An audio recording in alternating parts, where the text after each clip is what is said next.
ఆయన చంద్రబాబు నాయుడు గారు తెలుగుదేశం పార్టీ అధ్యక్షుడిగా పోయారు. ఈరోజు జగన్మోహన్ రెడ్డి గారు రాష్ట్ర ముఖ్యమంత్రి హోదాలో ప్రధానమంత్రి అపాయింట్మెంట్ రేపు ఉదయమే ఉన్నందువల్ల ఈరోజు ఈవినింగ్ వెళ్ళారు. రెండింటి మధ్య అదే తేడా ఉంది. ఈయన రాష్ట్రాన్ని రిప్రజెంట్ చేస్తున్న ముఖ్యమంత్రిగా ఈయన వెళ్ళారు అఫీషియల్ దీని మీద. ఆయనేమో తన రాజకీయ పనుల కోసము తన వ్యవహారాల కోసం ఆయన పోయినట్టున్నారు. తేడా బీజేపీకి టీడీపీకి పొత్తు అని చర్చ జరుగుతుంది. ముగ్గురు కలుస్తారు, మళ్ళీ జనసేన టీడీపీ బీజేపీ అనేది విస్తృతంగా ప్రచారం జరుగుతుంది. ఈ ఈక్వేషన్స్ని ఎలా చూస్తాము?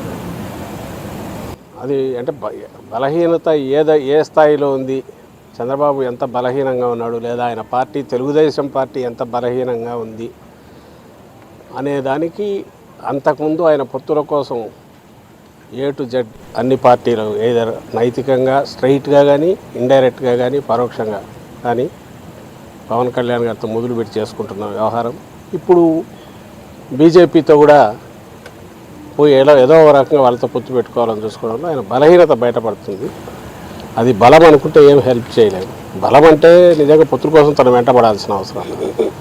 ఓ బలహీనమైన స్థానం నుంచి ఓ వెంటిలేటర్ మీద ఉన్న పార్టీ బింకంగా ప్రజల దృష్టిలో ఓ బలమైన దీనిగా కనపడడం కోసం చేస్తున్న డెస్పరేట్ అంటే నిస్పృహతో కూడిన ఒక ప్రయత్నంగా కనిపిస్తుంది చంద్రబాబు నాయుడు చేస్తున్నది. షర్మిల గారు అనేక వ్యాఖ్యలు చేశారు. డిఎస్సి 6,000 పోస్ట్ వేయడం ఉంది, నిరుద్యోగుల్ని మోస చేయడమే అని, అదేవిధంగా స్పెషల్ స్టేటస్ సంబంధించి పోరాడట్లేదని విమర్శలు చేస్తూ ఉన్నారు. ఎలా చూస్తున్నారు కాంగ్రెస్ చేస్తున్న వ్యాఖ్య? టీడీపీ ఆఫీస్లో చంద్రబాబు నాయుడు స్క్రిప్ట్ ఏది ఉందో అది ఆమె చదువుతున్నారు.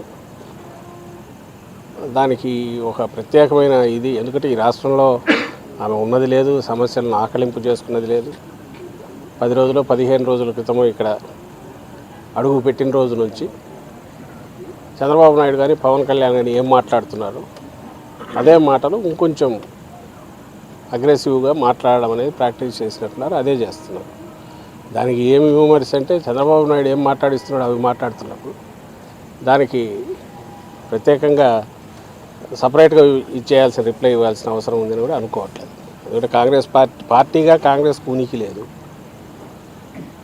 ఆమెకు సంబంధించినంత వరకు ఒక అద్దె మైక్ లాగా ఇక్కడ వచ్చి షర్మిలమ్మ గారు మాట్లాడుతున్నారు.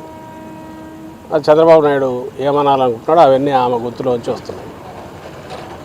దానికి ఏదైనా ఇస్తే ఆయనకు రిప్లై ఇవ్వడం ఇస్తున్న దాంట్లోనే దీనికి సమాధానం ఉంటుంది. చంద్రబాబు నాయుడు ఇస్తున్న రిప్లై. ఇండియా టుడే సర్వే కొద్దిసేపు క్రితం రిలీజ్ అయింది. 17 ఎంపీ సీట్లు టీడీపీకి, 8 మాత్రం మీ పార్టీకి వస్తాయని చెప్పి ఒక సర్వే ఏం చెప్తారు? అది సీ ఓటర్ అనే సంస్థ చేస్తున్నది.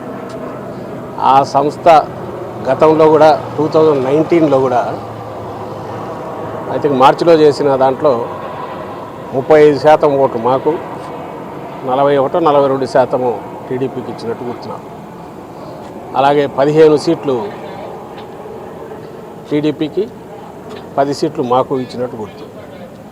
ఇంకొక అడుగు ముందుకేసి ఎగ్జిట్ పోల్ అంటే అది ఫైనల్ ఇదేయాక ఆ రోజు ఇచ్చిన దాంట్లో మాకు 11, టీడీపీకి 14 ఇచ్చినట్టు నాకు గుర్తు.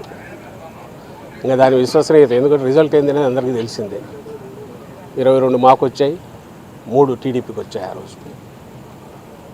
అలాగే ఓట్ పర్సెంటేజ్ మాకు వచ్చింది 50%, 49.1 50% మాకు వచ్చింది. వాళ్లకు ఐ థింక్ 7-8% తేడా ఉంటుంది. దానికి గుర్తులేదు. అంటే దట్ ఈస్ వాళ్ళ క్రెడిబిలిటీ ఏది అనేది అక్కడే ఇదవుతుంది. రెండవది అలా అంటే మీరు అనొచ్చు, మరి మిగిలిన సర్వేలు మీకు అనుకూలంగా ఉంటే ఇదవుతున్నారు కదా.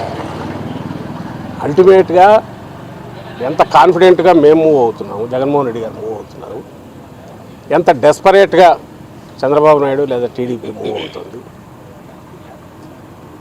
అందరినీ కలిపి కట్టుకొని ఈ పక్క నుంచి ఆ పక్క వరకు నేను ఇంతకుముందు డైరెక్ట్ ఇండైరెక్ట్గా ప్రజల ముందుకు పొత్తులతో పోయి ప్రజెంట్ చేసి ఒక యూనిఫైడ్ దీని కింద 4 ఓట్లు దండుకోవాలనే ప్రయత్నం అదెట్లా చేస్తుంది. సోలోగా సింగిల్ హ్యాండెడ్గా ఈ 5 ఏళ్లలో మేము చేసిన పనులు ఇవి అని చెప్తూ ప్రజల బ్లెస్సింగ్స్ కోరడానికి మేమంత కాన్ఫిడెంట్గా పోతున్నాం. ఈ 2 మెయిన్ చూస్తే మీకు ఈ సర్వేలు వీటి నుంచి పెద్ద పట్టించుకోవాల్సిన అవసరం ఉంటుంది నేను అనుకున్నాను. Reality is this. Reality is only one thing. రాష్ట్ర ప్రజల ముందు చాలా లిమిటెడ్ ఆప్షన్ ఉంది. ఒకటే, జగన్మోహన్ రెడ్డి గారు కావాలన్నా, చంద్రబాబు నాయుడు గారు కావాలన్నా నెక్స్ట్ సీఎం, వైఎస్ఆర్సీపీ కావాలన్నా, టీడీపీ కావాలన్నా. 14-19 మధ్య టీడీపీ పాలన చూశారు, చంద్రబాబు నాయుడు గారి పాలన చూశారు. 19-24 మధ్య అంటే ఇప్పటికీ జగన్మోహన్ రెడ్డి గారి పాలన, వైఎస్ఆర్సీపీ పాలన చూస్తున్నారు. వాళ్ళు బేరీజ్ వేసుకోగలరు, ఇవ్వగలరు. మనం పైన ఎంత డస్ట్ దుమ్ము లేపినా, ఎన్ని పొరలు గమ్మినా ఆఖరికి రియాలిటీ అది. దాన్ని దృష్టిలో పెట్టుకొని ప్రజలు రేపు వ్యవహరిస్తారని, ఓటు వేస్తారని, చేసిన పనులే మాకు ఆ బ్లెస్సింగ్స్ ఇప్పిస్తాయని మా నమ్మకం.